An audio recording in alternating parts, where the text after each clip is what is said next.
23-qism.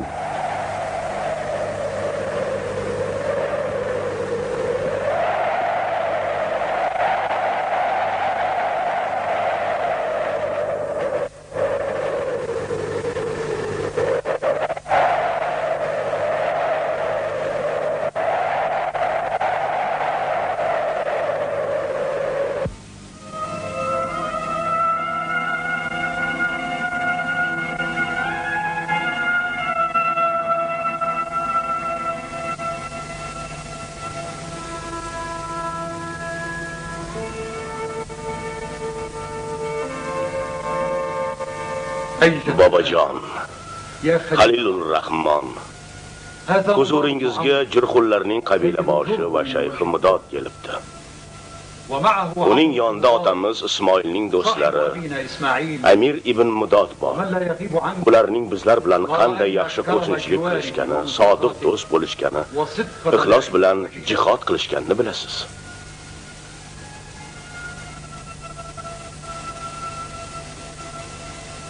الصلاة والسلام عليك يا رسول الله يا إبراهيم. السلام عليكم ورحمة الله وبركاته يا خليل الرحمن.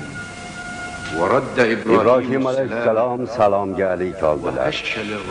Ularni ko'rganlaridan xursandliklarini bildirdilar. إن أنسى لا أنسى يا رسول الله. Sahobalaringiz bizni Alloh yo'liga da'vat qilib kelishgan kunlarni hech unutmayman Rasululloh. O'shanda Ismoil bilan uning onasi bizning yaqinimizda ekanliklarini, ularning yolg'iz Allohning panohiga tashlab ketganingizni bilmas edik. Biz aziz payg'ambarning sahobalarimiz. Alloh unga bebaho bitiklar bitirgan muqaddas sahifalar nozil qilgan. U bizga bu tomonlarga kelib sizlarni islomga da'vat etishni topshirdi. Og'zingga tuproq to'lsin. O'chir ovozingni. Menga bir fol ko'rinyapti. Sizlar yomonlik boshlab kelyapsizlar. Follaringiz o'zingizga buyursin. Kulfatlaringiz kofirliklaringizdandir. Iymon keltirib islomga kirgan bo'lganingizda Alloh taolo baraka berib, rizqingizni osmondan ham, oyog'ingiz ostidan ham yetkazgan bo'lardi. Menga qara. Ko'rib turibsan, Jurxun bobomiz kiyimlariga o'ralib, quloqlarini qo'llari bilan bekitib oldilar. Bironta gapingni eshitmayaptilar. Endi sen bilan men gaplasha qolay. Agar biz o'z dinimizdan kechib, o'zimizning ilohlarimizni sig'inmay sening diningga kirsak, sening ilohingga iymon keltirsak, u bizning rizqimizni tepamizdan ham, oyog'imiz ostidan ham yetkazadi, deyapsan, shundaymi? Ha. Bizga mana bu qahatchilikda rizqimizni topish uchun ozgina suv kifoya. Aytchi, sening ilohing mana shu vodiylarning birida kichkinagina bir buloq ochib bera oladimi? Ichishimizga, chorvamizni sug'orishga yetsa bo'ldi. Alloh taolo har narsaga qodir. Axir u butun yer yuzini yaratib, boshimiz uzun osmonni barpo etib qo'ygan-ku. Unda men Allohga iymon keltirdim. Allohdan so'rab, shu vodiyda kichkina bir buloq paydo qilsin. Allohning marhamati keng. Unga chindan iymon keltirsang, u o'z karomatini ko'rsatadi.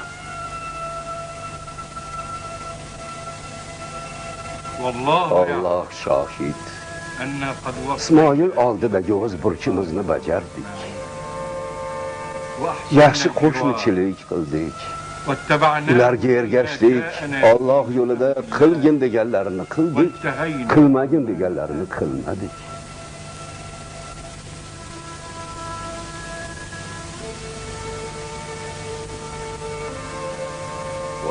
İbrahim aleyhisselam Mudod ve uning qavmiga taslonna aytib duo qildilar. Ey Halilur Rahmon, ruxsat bering, men ham gapiray. İbrahim aleyhisselam imloqlar savdosi maydaga ham gapirishga izn berdilar. Ey Rasululloh, biz Jurxullardan orta qolganimizdan uyalayapmiz. Jurxullar bizning qavmimizdan, imloqlardan tarqaganlar. Otalari qorib, bolalari oldinga o'tsalar to'g'ri bo'ladimi? İbrahim aleyhisselam muloyim jilmayib, bu kishini yaqinroq kelib o'tirishga taklif qildilar.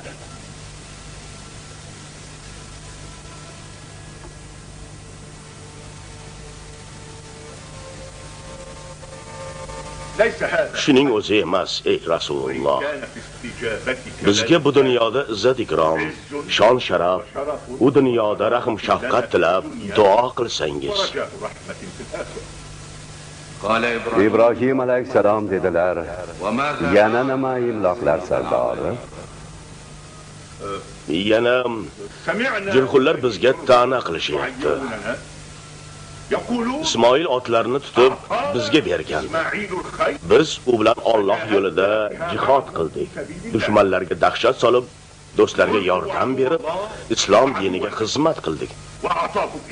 Sizlarga ham otlar bergan edi. Sizlar ularni Fir'avnga sotib o'rniga kemalar oldingiz deyishmoqda. Axir o'sha kemalar ham Allohning bandalariga xizmat qiladi-ku. Ibrohim alayhisalom dedilar, hammangizning ishlaringizning nafi bor. Ammo Alloh yo'lida jihad qilish dinga xizmatning eng oliy yo'li. Allohning amriga itoat etishda birodarlaringizdan o'zishga harakat qiling. Ular bilan birga Ismoilning yonida bo'ling. Uchinchi savolim bor Rasululloh. Ismoil bizning qavmimizdan Sadda bin Sa'dga uylangan edi. Sizni gapingiz bilan farzand ko'rmasdan oldin xotinni taloq qildi. Keyin mana bu shayxning qizi Ra'laga uylanib, undan bir qancha o'g'illar ko'rdi. Bunday sharafga biz qanday qilib muyassar bo'la olamiz? Ibrohim alayhisalom chehralari yorishib, kulib so'radilar. Ismoildan ham yaxshiroq kuyovga nima deysiz? Bu dunyoda Ismoildan yaxshi odam faqat uning otasi siz bo'lishingiz mumkin. Ibrohim alayhisalom dedilar, to'g'ri. Meni qizlaringizdan biriga uylantirib qo'ying. Bu ishda sen mening vakilim bo'lgin. Allohning huzuriga bo'ydoq holda borsam yaxshi bo'lmaydi. Haq taoloning nazdida uylanishning ko'p xislatlari bor. Uylanish inson jismining pokiza bo'lishiga, farzand ko'payishiga olib keladi. Rahmonni rozi qilib, shaytonni talvasaga soladi. Shularni bilganim uchun o'limimga bir necha kun qolganini sezganimda ham uylangan bo'lar edim. Bo'pti. Imloqlarning eng go'zal, eng latofatli qizi Qatura bint Makturni sizga xotinlikka berdim. Ibrohim alayhisalom qabul qildim dedilar.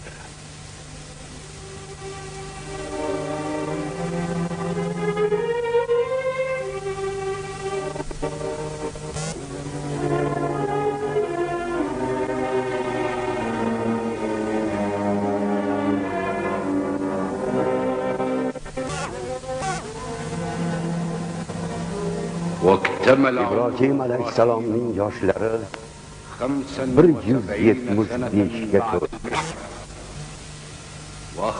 Alloh ularga vaqti soatlari yaqinlashib qolganidan darak berdi.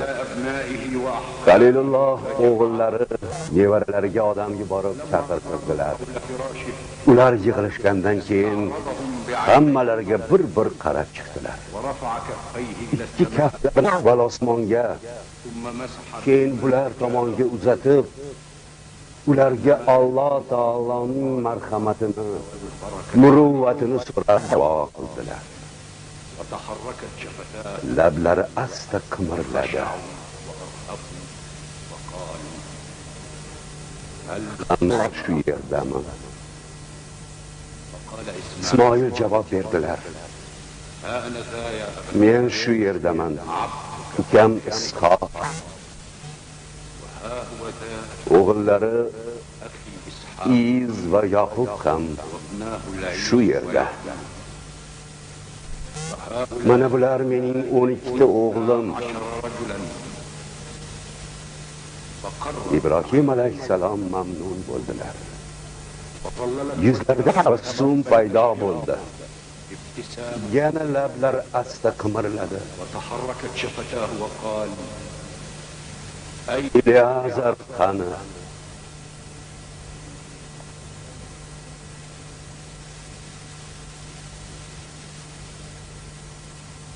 Labbay imom begim hojam. قال Ibrohim alayhisalom dedilar: Ey Ilyazar, أنت خاتم sen mening xazinamimsan. والأنبياء Payg'ambarlar meros qoldirmaydilar. لا ترك Bizdan qolgan mol-mulkning hammasi sadaqa qilinadi. Eshityapsizlarmi? Allohim o'zing shohidsan. قال Ibrohim alayhisalom dedilar: Ey Ilyazar, meni Soraning yoniga dafn qildi. Hojam, jannatda siz bilan birga bo'lishimni Allohdan so'rab duo qiling. Mahshar kuni Alloh bandalarini o'zlari yaxshi ko'rganlari bilan yonma-yon qo'yadi degan edingiz. Alloh shohid, men sizni o'zimdan ham ortiq yaxshi ko'raman. Ibrohim alayhisalom o'g'illari va nevaralariga ishora qildilar. So'nggi damlar yaqinlashib qolganini sezib, ular Rasulullohning bu dunyodagi oxirgi muborak so'zlarini eshitish uchun oldilariga kelib tiz cho'kdilar. Ibrohim alayhisalom dedilar: Bolalarim, Alloh taolo sizlarga o'z dinini bildirdi. Hammangiz o'lguningizgacha musulmon bo'lib qoling. So'ngra ko'zlarini osmonga tikib shivirladilar: Allohumma eng oliy hamroh. Shu so'zlari bilan ularning ruhi poklari jismlarini tark etdi. سلام على إبراهيم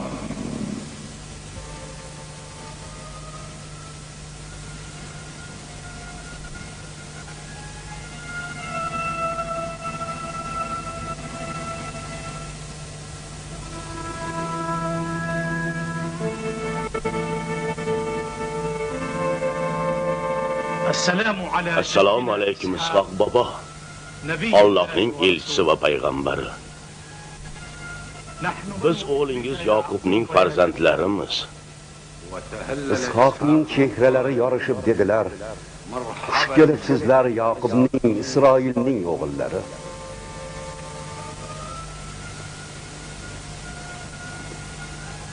Biz 12 o'g'ilmiz. Men eng kattasiman. Ismim Raubin. Men va mana bu 5 ukam Lobon bobomizning qizlari Layadan tug'ilganmiz. Ishoq Robinga xushnudlik bilan jilmaydilar. Men Jodman. Bu kam Ashir. Onamiz Layaning Zilfo ismli joriyasilar. Men Daonman. Mana bu ukam Naftali.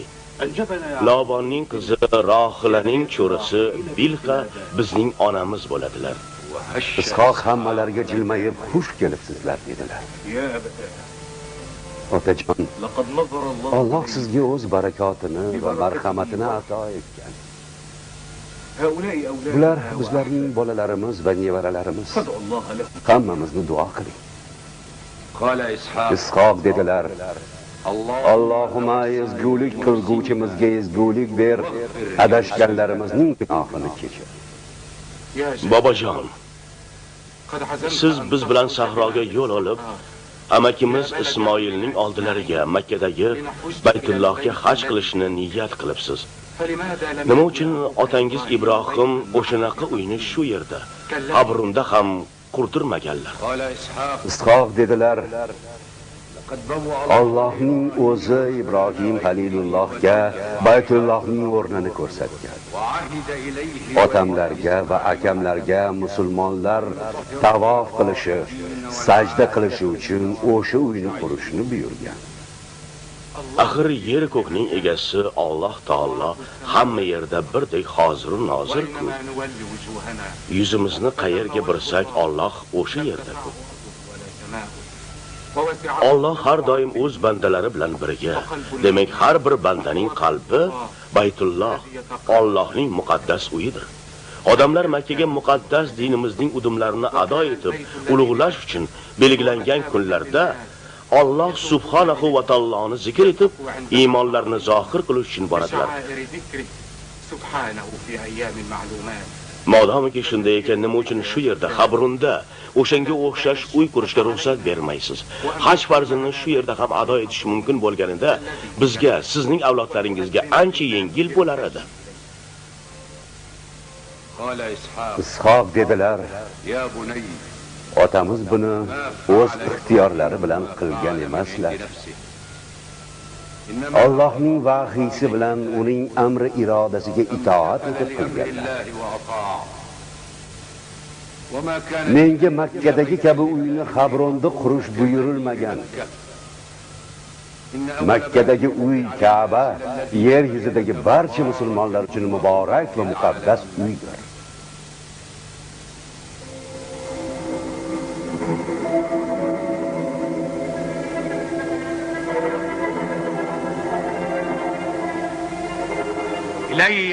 Bu yoqqa kelinglar, Yoqub Isroilning bolalari. Sizlarga aytadigan gapim bor. Yaqinroq kelinglar. Birov eshitib qolmasin. Bobangiz Ishoq bilan qilgan suhbatlaringizni eshitdim. Bobangiz sizlarni juda qadrlaydi, lekin Izning o'g'illaridan istihola qiladi.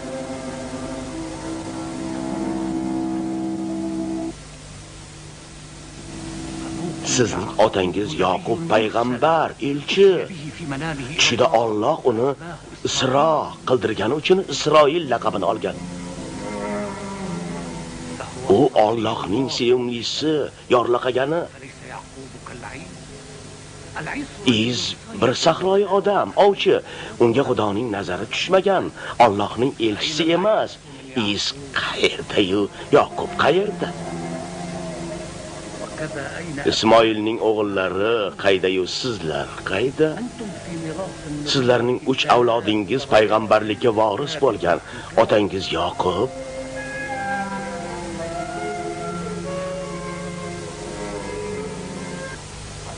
bobangiz Ishoq va bobokaloningiz Ibrohim. Odamlarga qarang-ku, o'zingizga qarang. Alloh sizlarni hammadan ham afzal bilib yorlaqagan.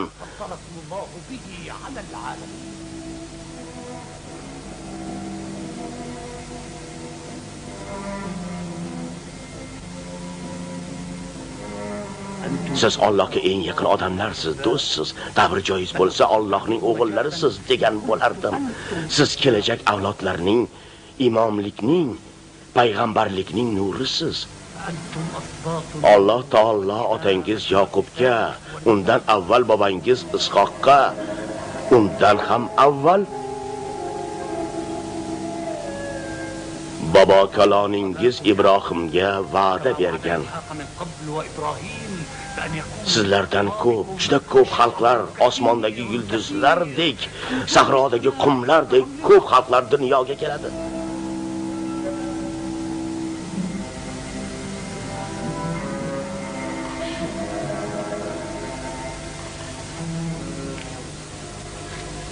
Bu xalqlarning ichida bittasini Alloh alohida ajratib, unga o'z inoyatini ato etadi.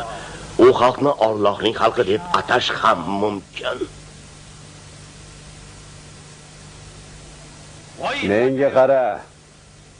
Gapni cho'zib yubording-ku. Qani, bir qomatingni ko'raylik-chi.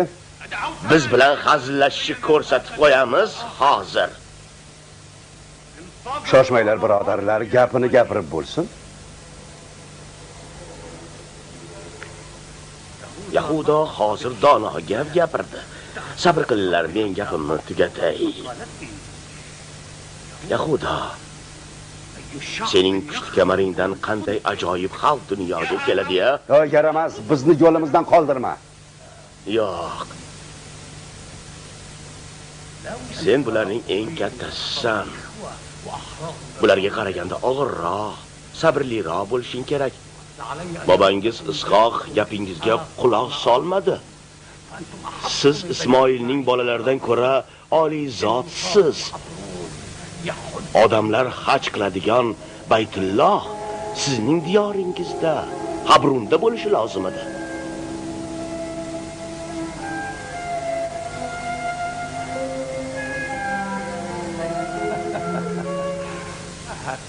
Sizlarning Baytullohlaringiz mana shu chodirmi.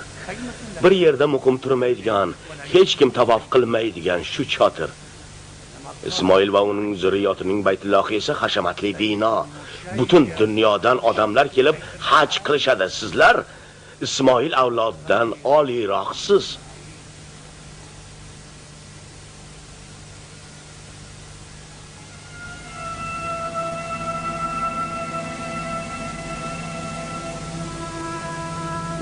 Shu payt yoshi 12 dan oshmagan Yusuf o'rtaga chiqib akalariga gapirib ketdilar. Buning gapiga quloq solmanglar. Yuringlar, tez ketaylik, bu la'nati shayton. U sizlarni Allohning yo'lidan chiqarmoqchi. Bobamizga itoat etmaslikka undayapti. Yusuf, sen hali yosh bolasan, Yusuf. Kattalarning gapiga aralashma. Ular sendan aqlliroq, donoroqlar. Ularning gapini bo'lma. Yusuf yana akalarga xitob qildilar. Ketaylik bu yerdan. Bu shaytoni rajimning o'zi. Yusuf, sen o'zingni hammamizdan dono, aqlli hisoblayapsanmi? Iymon e'tiqodda, fahm farosatda bizdan o'tkirroq bo'lib qoldingmi? Bor bolakay, ana u yoqqa borib, o'z tenglaring bilan o'yna. Haddingdan oshma bolakay. Ukang Benyaminni yetaklaginda, hov ana yerga borib, salqinda bizlarni kutib o'tir. Otang seni juda erkalatib yuboribdi-ku. Sakir, Jod, Ashirdan, Naftali va Zavulun rahmat sizlarga. Ibrohimning avlodlari, Isroilning o'g'illari, kelajakda Xudo yorlaqagan xalqni dunyoga keltiruvchilar, minnatdorman sizlardan.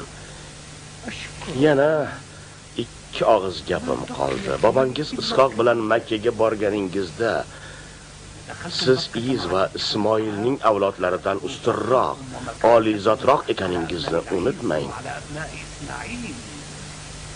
Tavob qilishda, ibodatda sizga imomlik qilishmasin. Siz dunyodagi barcha ayollarning bekasi, Soraning nevara chevarlarisiz. Ular esa Hojar degan bir cho'rning avlodlari. Yusuf o'zlarini tutolmadilar. Yerdan tosh olib, shayton rajimga ota boshladilar.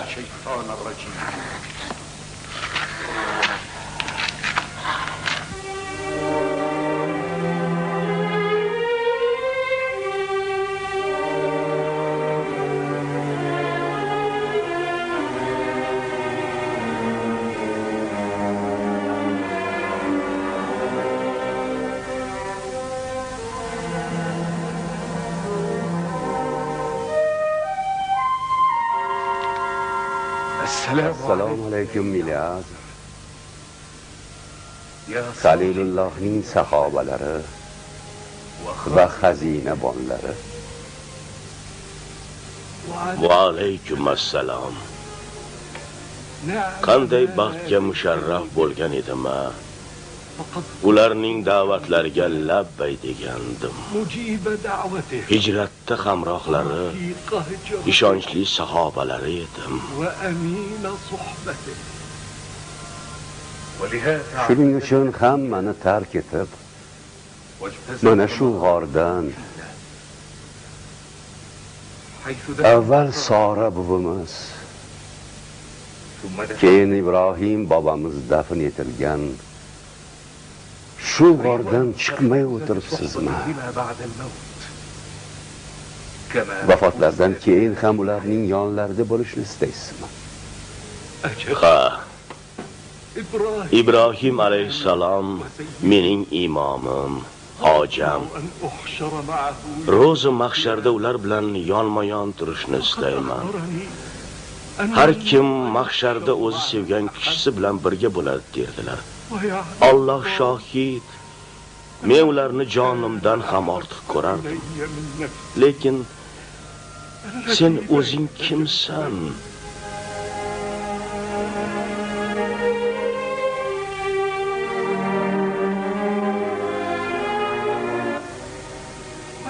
Sevimli kishilarimni eslatayotgan kimsan o'zi?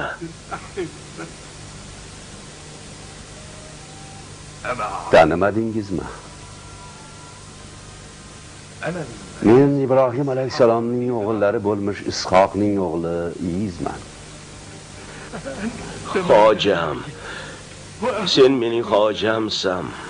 Otang ham, bobang ham hojam edilar. Tinchlaning. Tinchlaning. Bezovta bo'lmang, Ilyazar. Aybga buyurmaysan, qarib qoldim. Esim ham kirdi chiqdi bo'lib qolganga o'xshaydi.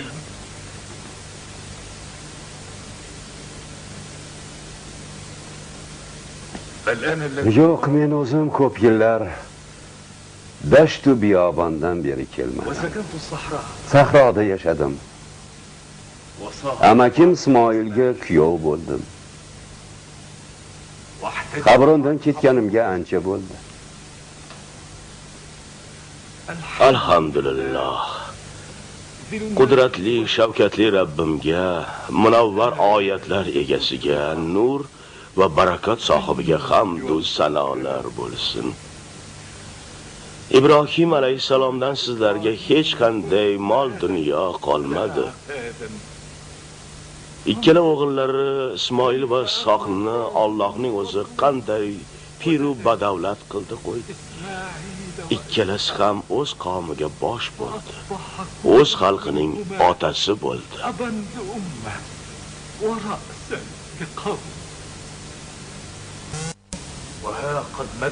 Mana Alloh sizning umringizni ziyoda qilib, shu kunlarga yetkazdi. Otamiz Ishoq bu yil Xudo xohlasa Baytullohga haj qiladilar. Mening 10 o'g'lim va 20 nevaram, ukam Yoqubning 12 o'g'li va 20 nevarasi ularga hamroh bo'ladi.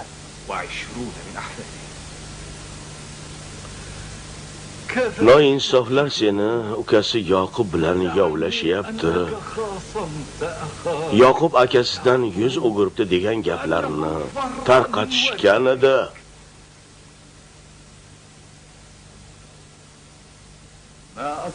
Bizga ne tuhmatlarni yog'dirishmadi. Yoqub mening ukam.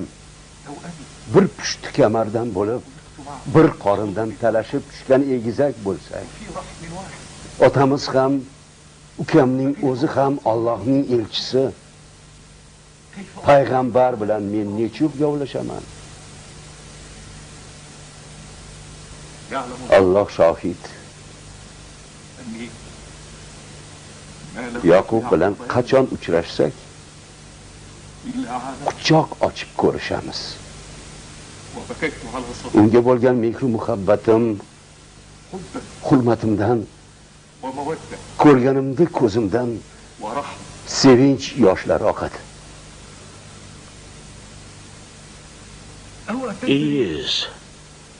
Eng katta noinsoflik, zulm nimaligini bilasanmi?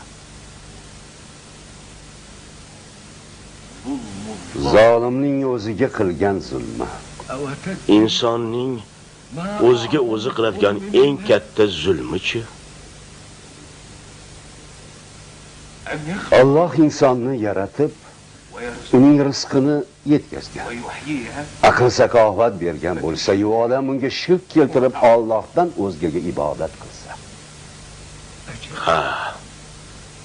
Shirk eng katta zulm.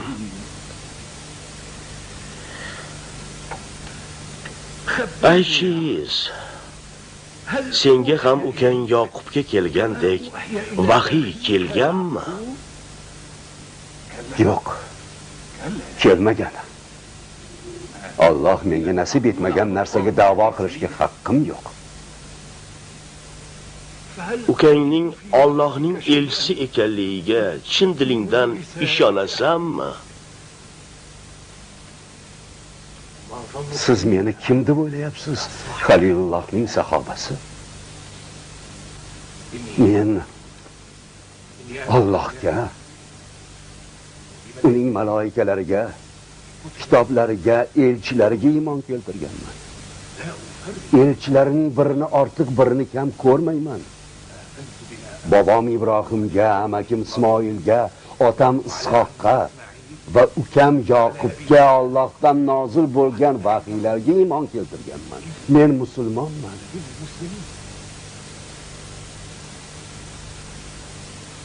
Qanday oliyjanob inson ekansan, Is ibn Ishoq.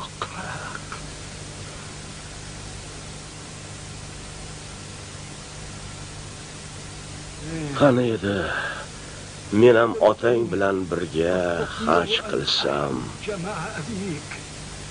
Madorim yo'q-da. Opichib olib boraymi? Yo'q. Ajalim bu yerdan uzoqlarda yetishidan qo'rqaman. Qabrim Xalilullohning qabrlari yonida bo'lishni istayman. Qiyomat kuni Alloh qabrdagilarni turg'azganida ko'zim birinchi bo'lib Xalilullohning yuzlariga tushsa deyman.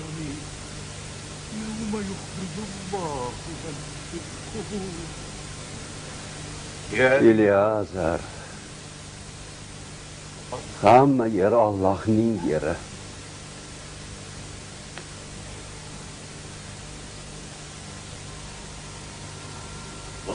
Alloh taolo qiyomatda odamlarning jasadlarini bir joyga yig'adi-ku.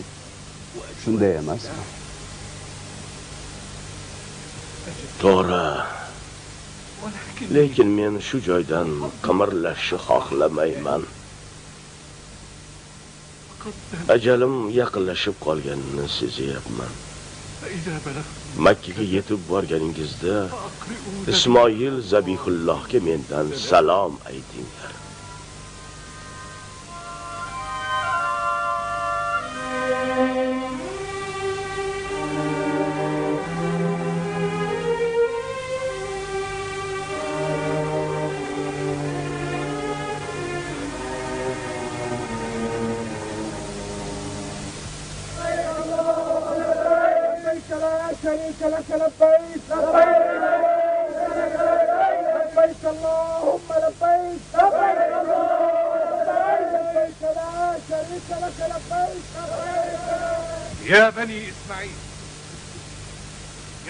Ey İsmoil avlodlari,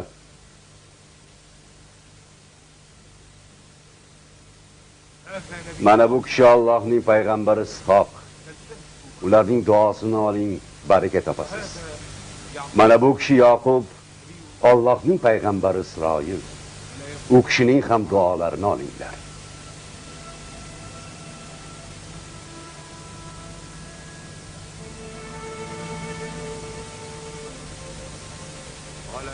Ishoq alayhissalom dedilar. Ismoil akamlarni va ularning avlodlarini Alloh muborak qilsin. Ibrohim alayhissalomga to'ng'ich o'g'illari Ismoil Zabihulloh tug'ilganda Alloh bashorat bergan avlodsiz bo'lasiz. Alloh o'shanda bunday vahiy yuborgan edi. Ey Ibrohim, Ismoil haqidagi duo iltijolaringni eshitdim. Men uni va uning zurriyodini tabarruk qilaman. Undan 12 avlod, 12 xalq dunyoga keladi. Ulardan bir buyuk ummat barpo bo'ladi. Muhammad zamonida bu ummat juda ko'payib ketadi. Ko'rdingizmi, sizlar tufayli dunyo qanday marhamatga ega bo'ladi? sizlardan biringizning pushti kamaringizdan bashar payg'ambari dunyoga keladi. Nega Muhammad bashar payg'ambari deb ataladi? قال Ishoq dedilar. Chunki Alloh har bir ummatning faqat o'ziga tegishli payg'ambarini yuboradi. ويبعث محمد Muhammadni esa butun bashariyatga, hamma ummatlar uchun yuborajak. Uning da'vati barcha ummatlarni birlashtiradi. Shuning uchun bashar payg'ambari deb ataladi. Alloh va malaikalar Muhammadga salovat aytishadi. Muhammad hali g'aybdaligida bir pushti kamardan ikkinchisiga, bir qorindan boshqasiga o'tib yurganidanoq unga salovat aytganlar jannati bo'ladilar. اللهم صل على محمد وسلم عليه تسليما. محمد يا رسول الله، محمد يا رسول الله، محمد يا رسول الله، يا حبيب الله، يا أمين الله، يا نبي الله، يا محمد يا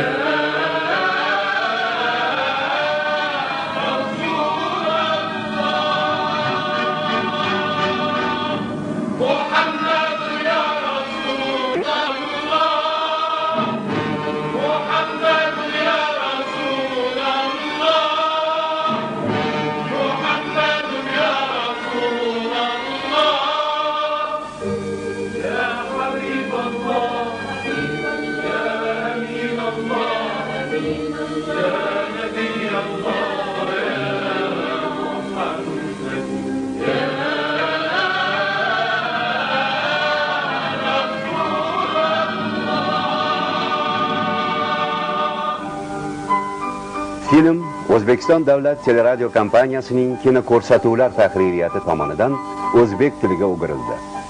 Arab tilidan Abduhafiz Abdujabborov va To'tiyo Abdulazizova tarjimalari. Maslahatchilar O'zbekiston Respublikasining Vazirlar Mahkamasi huzuridagi Diniy ishlar qo'mitasining mas'ul xodimlari Ubaydullo Uvatov va Ilhomjon Eshonjonov. Dublyajda